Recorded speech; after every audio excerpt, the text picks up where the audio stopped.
Hello and welcome to my channel. Hi, if you're new here, my name is Risha. I am an artist, illustrator, creative person. You know, it's been a minute since I made a video, so it feels super awkward and not at all like I remember. Yes! This is Popa. You can see the back of him. He's kind of camera shy. My house is a mess and I'm extremely sorry, but I've been going through some things. I'm trying to reorganize everything before my sister comes to visit me. Yep.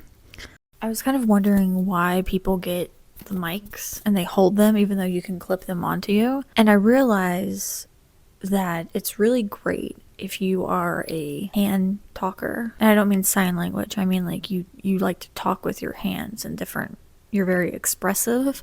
It also helps with anxiety. I don't know why.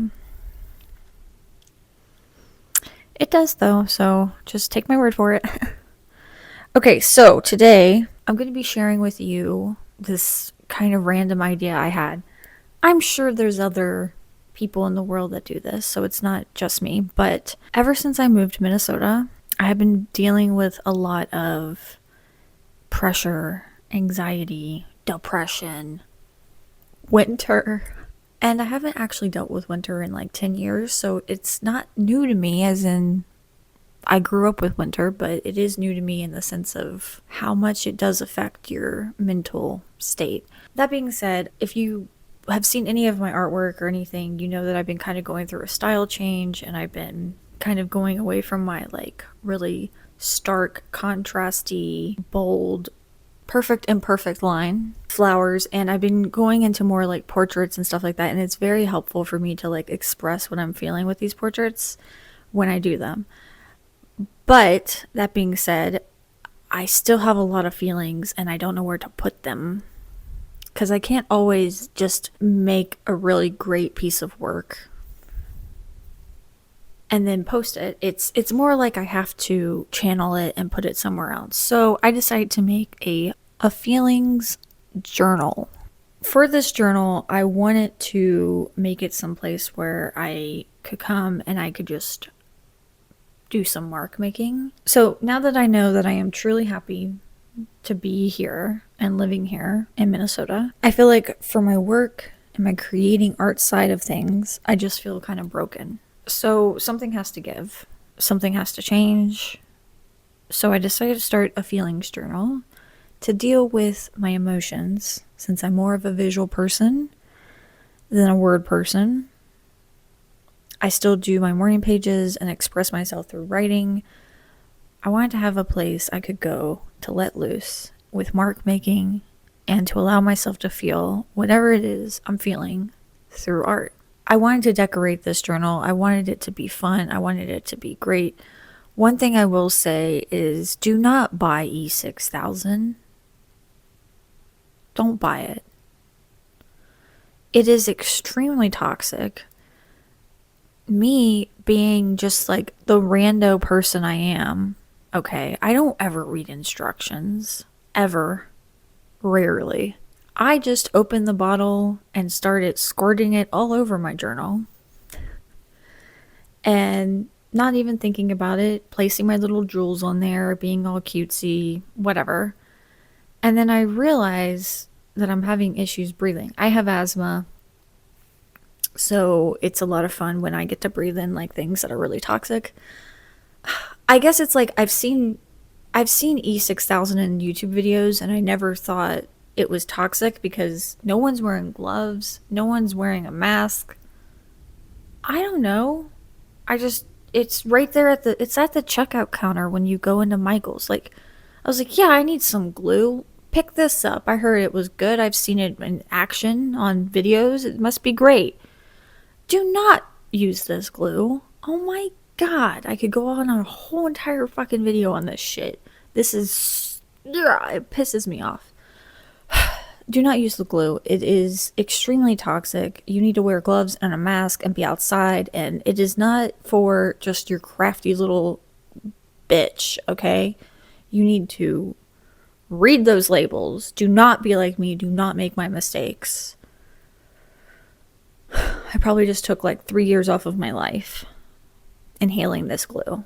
So let my stupidity be education and knowledge for you. That being said, I wanted it to look cute and pretty, and so the little jewels were not sticking down, so I decided to E6000 them down. First page, I was feeling really excited to start this journal. I don't like having multiple sketchbooks because number one, I never finish them. Number two, I know that there are people who can just literally make art in sketchbooks for like all day, every day, go through 50 books, but I can't do that. Like, I'm not that kind of person. So for me, having one sketchbook and sticking with it is already a challenge. I don't need 50 more. This one, I specifically wanted to be able to do like abstract art in. Not like I couldn't do that in my other sketchbooks, but I wanted a place that I could go and specifically feel. And that's pretty much it. So I drew with this like multicolored pencil thing. I'm sure you've seen them all like in art stores and craft stores and stuff. And I was feeling really inspired, really excited, really unsure. And then the blackness hits, these little bursts. They remind me of the sprites from Totoro. If you know, you know. They remind me of them, like, but in a bad way. Like they're mean and evil and they're just evil. Rawr. It basically is like these black splotches that clog up my whole entire being. And it makes me not want to create. Or it makes me feel like everything I create is shit. I can't even tell you what is good and what is bad anymore. I don't know. And I kind of need to just be okay with that because it never seems to get easier. It really does only seem to get harder and more challenging in different ways the longer and further I go in my art journey. And I'm learning to accept it. I feel like I'm gaining some muscles from this beating. I make it sound awful, but the truth is like there's nothing else I want to do. All I want to do is draw and make work, and that's it. I don't want to do anything else. Even when I'm extremely depressed and sad with like personal life or whatever, art is the thing that gets me through. Even when I'm upset and sad with art is the only thing that gets me through. Not the only thing, but you know what I mean. Like it helps me express myself, and that's what this whole journal is. So I'm trying to keep I don't know what kind of position this is. Let me switch hands. Okay. I'm trying to keep a feelings journal, and we're going to just see how it goes. There's no challenge like to this, tied to this. There's no challenge tied to this. There's no time limit. There's no pressure because everything else I feel like I do and put myself through for absolutely no reason is pressure. I don't know why I do this. Anyways, yeah, I'm excited. I want to maybe post some of this on social media, but at the same time, I kind of just want to have it for me. I do encourage you all, if you're feeling blocked and you're not a words person, or like you're doing morning pages and for some reason it's just not doing its jam, then you should also start a feelings journal. I mean, I don't know where this thing's going to go. This is just the first page, so I might paste stuff in here. I might write stuff in here. I don't know. It's just whatever I'm feeling at the time and not feeling like I need to have pressure or judge or feel like I have to share it if I don't want to. My hope is that this will make me stronger, and I will later on in life when I want to share it, or if I do share it, it's not going to feel as raw as it does now, but I will look back at those memories and think, yeah, I did that. That was amazing. and it made me stronger because of XYZ.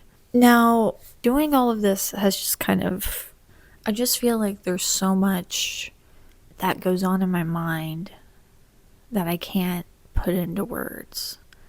And I can only put it into mark making or colors or shapes or lines. You know, like it's just like it feels so right to me to make it as a visual thing than it does sometimes to write. Because writing is just, I feel like that's just one form, and that one form doesn't suit everyone. It definitely doesn't suit me. So maybe this is true for you, and I hope this helps you. I hope that you also start a feelings journal. You can decorate it and do whatever you want with it. It doesn't have to be a sketchbook. It could be literally like a notepad. It could be a composition book. It could be anything that you have. And I think that's kind of the beauty of it, is it's so catered to you that you don't need to worry about anyone else seeing it. You don't need to worry about showing it to anyone or even telling anyone about it. You know, hide it under your bed. I don't know. Actually, don't hide it under your bed. That's the first place people look. Let's be honest. Hide it like in like your dirty laundry hamper. I feel like no one would ever look there. Anyways, thanks so much for hanging out with me, and hopefully this video helps you in some way, shape, or form, or at least inspires you a little bit to go and create. And I will see you next time. Bye!